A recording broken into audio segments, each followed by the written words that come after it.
Hey guys, welcome back to another episode of Minecraft Memories. Sorry, I was looking at the recording time and I didn't think it was going, but apparently it is going. Last time it was a little bit of a bummer episode, but sometimes in life you get those bummer episodes, and it turns out that my bummer episode was ages. What I guess it was 10 to 13, 14 maybe. Unfortunate, but it happens. This time I think I'm going to talk a little bit about the post-middle school years. The post-middle school years, I consider that summer still part of the middle school legacy. Everyone, when you're a kid, everyone asks you, oh, what grade are you in? And it's the middle of summer. I'm not in a grade, genius. I just graduated. It's summer vacation. I'm not doing anything right now. What they mean when they say that is, what grade are you going to be in? So I was going to be in ninth grade. However, I still felt like I was firmly planted in the middle school realm. The first time I think the first time I considered myself in high school was during the beginning of band camp. Now, I was in band in middle school, but band in middle school and band in high school are two completely different animals. High school band, you're out there, you're marching, and you're doing formations, and it's a lot of work and a lot of exercise, but it's a lot of fun. My God, it was the most fun I think I've ever had with any sport. Because in elementary school, I played basketball, I played baseball, I played soccer. They're not bad, but I couldn't get into the whole team sport thing. When we did band, holy God, I could get into some band. But I didn't know what it really required at first. When I got there, they said, hey, you're going to be in band, you're going to have to go to marching camp. I thought it was like 2 weeks of learning how to march for a parade, and then after that it was back to the normal grind of, class, go home, etc. Nope, that's not what it is at all. Actually, after band camp is about 3 more months of after-school practices and competitions, and oh my God, what a blast. But that's for another time. This time I'm actually bringing this out. I'm going to put glass down here, and I think I'm going to have a giant tree growing up straight out of Compton. The first time I considered myself, though, was the first time at band camp, and I actually kind of remember the first day of it specifically. During band camp, you've got to bring your own lunch. So I did. No problems there. But then we were eating lunch, and it was I don't know how exactly to describe it. The school has like this break area outside the cafeteria where a bunch of students like to congregate after lunch, before lunch, and in the morning. That's where we were congregating for what all we ate. And I just sat by myself. Everyone formed their little groups. Fine, I'm used to that. Everyone having friends and me not. It happens. It happens a lot. Then one person, actually, her name was Caitlin. She said, hey, do you want to come sit with us? Now, I didn't know this person, but I knew enough about humans at this point that I absolutely wanted nothing to do with them, because I knew what that entailed. Oh, okay, I'm going to be the butt of someone else's joke. No, I'm good, I said. Are you sure? You look lovely. I'm fine. I probably sounded like a huge antisocial jerk, but this was a survival mechanism. This was the way, I wasn't going to have friends either way. At least this way, I'd be left alone. Fine, whatever. I'm not even going to get my hopes up that I'll get friends. That was the mistake I made in middle school. So we're doing the high school thing, and I am a god-awful marcher. Apparently, I really haven't changed too much. I got in so much trouble because of how bad I was. They would have me do sets after we were done marching. Like, hey, Kyle, you need to go and practice a little extra. I didn't want to practice extra. The band instructor said, Kyle, it's all right. Everyone gets it. Oh, good. Except for this one time we had a girl who, for 4 years, didn't get it. Oh, well, thanks for telling me that. I feel a whole lot better knowing that that's actually a possibility. Relax, Kyle. You'll be fine. But as time went on, I don't know. I started making friends with people. The first person I sat with was this really goofy guy. Like, he was funny, and I wasn't used to that. Like, not funny at anyone else's expense. Funny at just funny. His name was Lance, and he actually played trombone also. This was something I wasn't used to. I wasn't used to people being funny, and he would talk to me. This was because when you're in band like that, you're pretty much very close-knit family. I didn't realize this at the time. I thought, oh, okay, more people to make fun of me, more people to abuse me. I guess that's how it goes. That's not how it goes. I actually made a lot of friends, but it took a long time before I could start trusting people. A long time. And the damage is still there, obviously. Not too terribly much. Each year it gets a little bit easier, but my God, it was nightmarish. I remember one time there was I was in the classroom, the band room, and there was an empty, it was like a stand. They held the stands and a cart that you could use to push the stands around. And since it was empty, I just grabbed it and started playing around on it. And one of the seniors came up to me, and I was like, oh, I'm in trouble, whatever. At that point, you're just so apathetic to everything that you really don't care. If you're in trouble, you're in trouble. If you're gonna be made fun of, well, that's just the way she rolls, folks. But they came up to me and said, you're pretty much our favorite freshman. Because most freshmen, are timid and stuff. And I think they were worried about how they fit in with everyone else. Meanwhile, I'd pretty much become the Dalai Lama of social interactions. I'd shirked off all ties to the physical realm of reputation, and something's not right here. No, actually, something is right here. I need to better design that. There we go. I was like the Dalai Lama of social interactions at that point because I just really didn't care, and I think that allowed me. I wasn't like a troublemaker in high school. The best word to describe what I did was mischievous. My friends and I were mischievous, but it was always a kind of positive mischief. One of the guys in marching band, Corey, he and his brother they said, they later admitted, oh, when you first joined, we actually tried to get you to quit because you were so bad. And it was clear the kind of caliber of people I was dealing with at this point, they weren't that bad. They said, oh yeah, we tried to get you to quit. But they did. Their, quote, abuse, unquote, was so benign compared to what I was used to that I didn't even interpret that. I thought that this was, compared to what I was used to, this was just friends jostling each other, having a good time. I told them that. I said, you guys, way too nice for that. Not to say that you couldn't be mean if you wanted, but compared to what I came out of, this was absolutely nothing. Although I did tell Corey to go F himself once whenever he was like laying into me. He was the same age as me. That kind of shut him up because he and his brother are like super Christians, and well, they were super Christians and they still are super Christians. His brother Ian, I almost said still lives near me, but I realized I moved to Florida for a year, so I can't say that. His brother Ian lives in Kentucky, very near where I did, and we're still good friends, hang out all the time. Whenever his brother moved to Louisville and is getting a degree in, it's some church thing, not evangelicism. It essentially teaches you how to spread the gospel word. And though I never was really that wholly religious with them, and in fact would debate them frequently on it, I can respect their differences enough that, hey, you guys doing the super Christian thing, man, guys, you do you.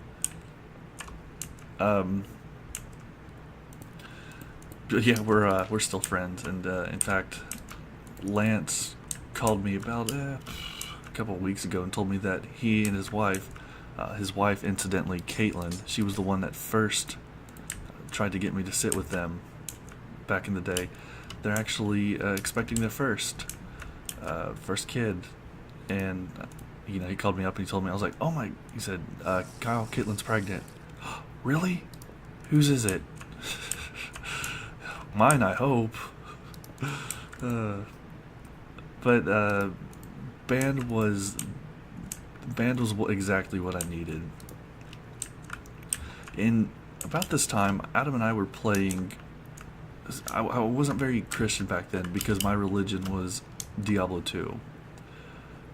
My friend Adam and I were playing that like crazy.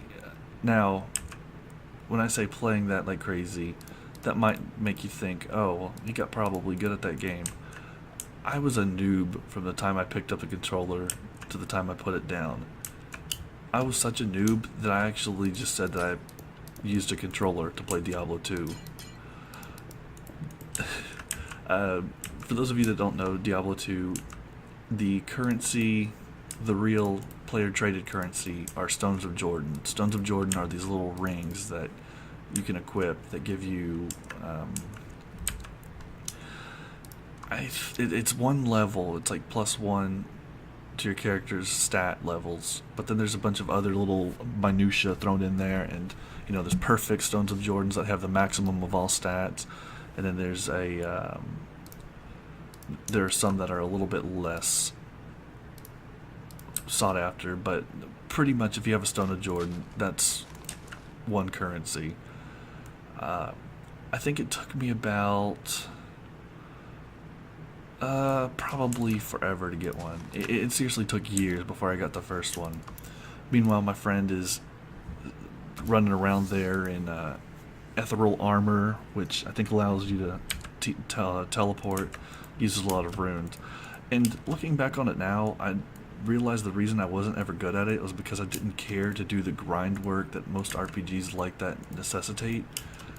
I much preferred to just do the fun running around quests. Granted, I did do a little bit of magic finding, good old Galldagger. That's a throwback that I think only true 90s kids would get this. Only true Diablo 2 kids will understand this. The Galldagger gave 100 magic find. It wasn't the best magic find item. The best, I think, was a 6-socketed crystal sword with Eth runes? I don't know if it was Eth runes exactly. A rune that added magic find. The best you could do, I think, was like 180. But a Galldagger was pretty good. It wasn't the best, but it was like a poor man's magic finder. And that was more than enough for me. And magic find increased the rarity of the drops. Additionally, I did level runs for people that wanted to get from the beginning of the game to the end in as little time as possible. I would speed run them through. I wasn't too great at that, but I was able to do the hardest difficulty fairly okay.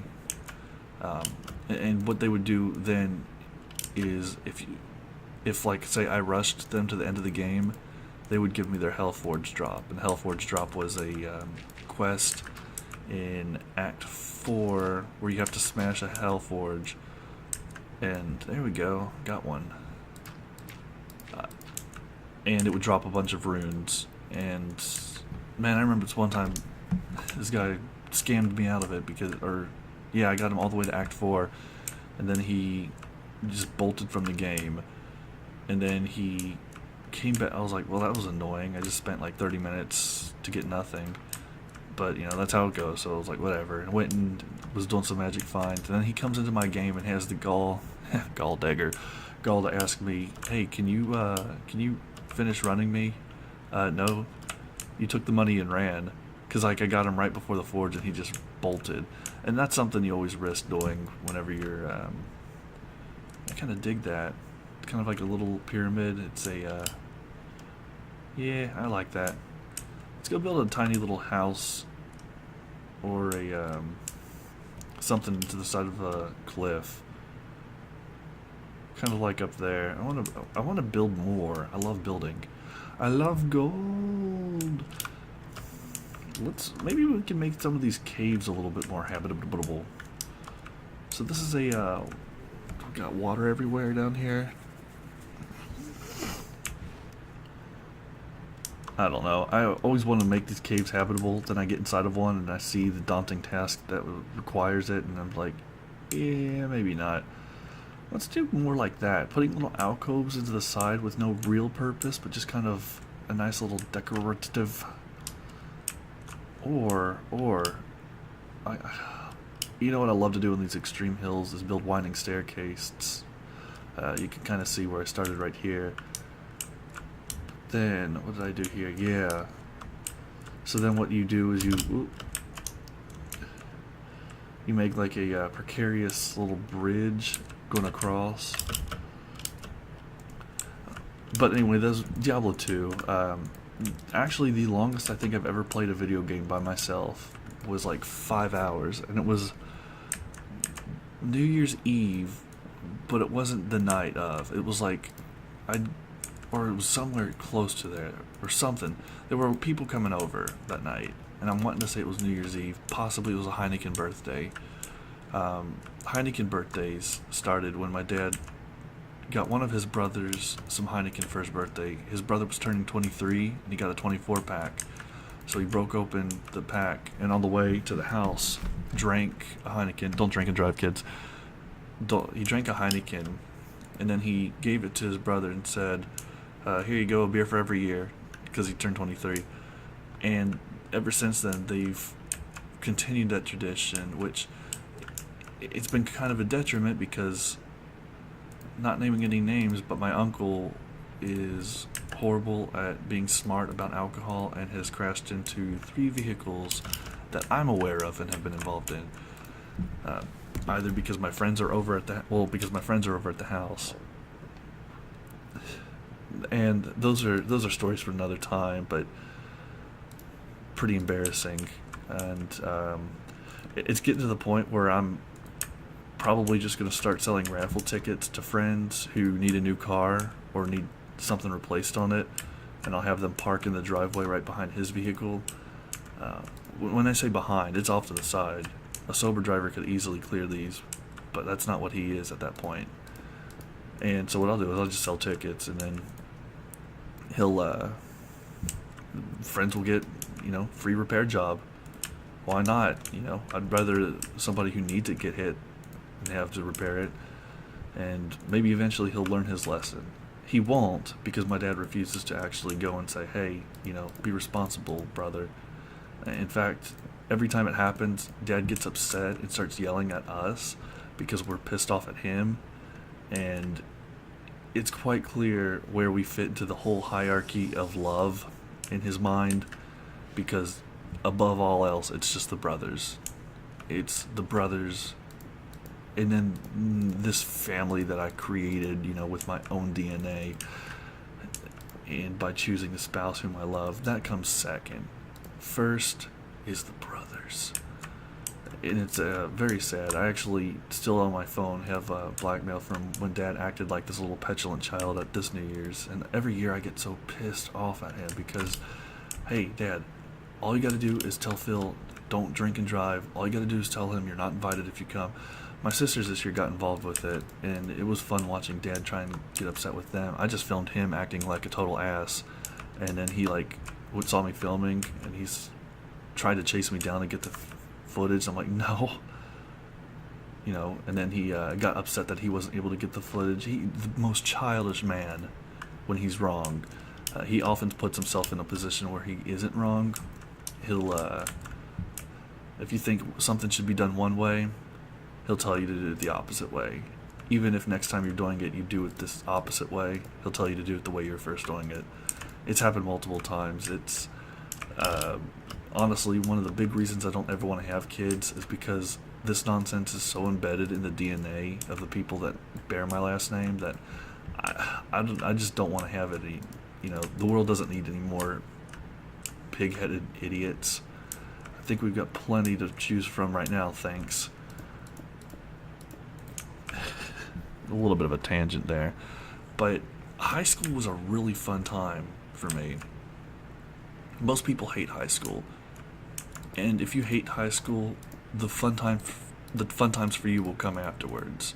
And the reason I say that is because compared to whatever kind of hell you put yourself through in middle school or high school, when that hell ends, and it will end, it doesn't last at all, then you'll all of a sudden find yourself experiencing a lot of fun things.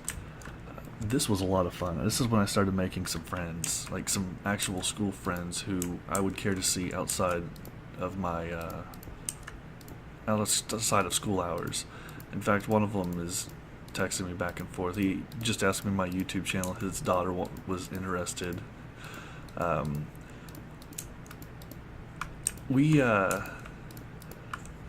So it was I was a junior. I was turning 16. This is my 16th birthday. I'm gonna give the first Bottle Rocket story, and Bottle Rockets will play a huge role not just in my memories but in my physical life as well. But I'll set the scene. I was in the basement. It was summertime. It was July 13th to be precise, because that's when my birthday is. I was playing Grand Theft Auto San Andreas. I think I was running around doing cheat engine stuff, because that's what you do in San Andreas. You know, you have fun with it. You do the missions. I think I get bored with the missions pretty easily, and so then I started funning with it. You know, okay,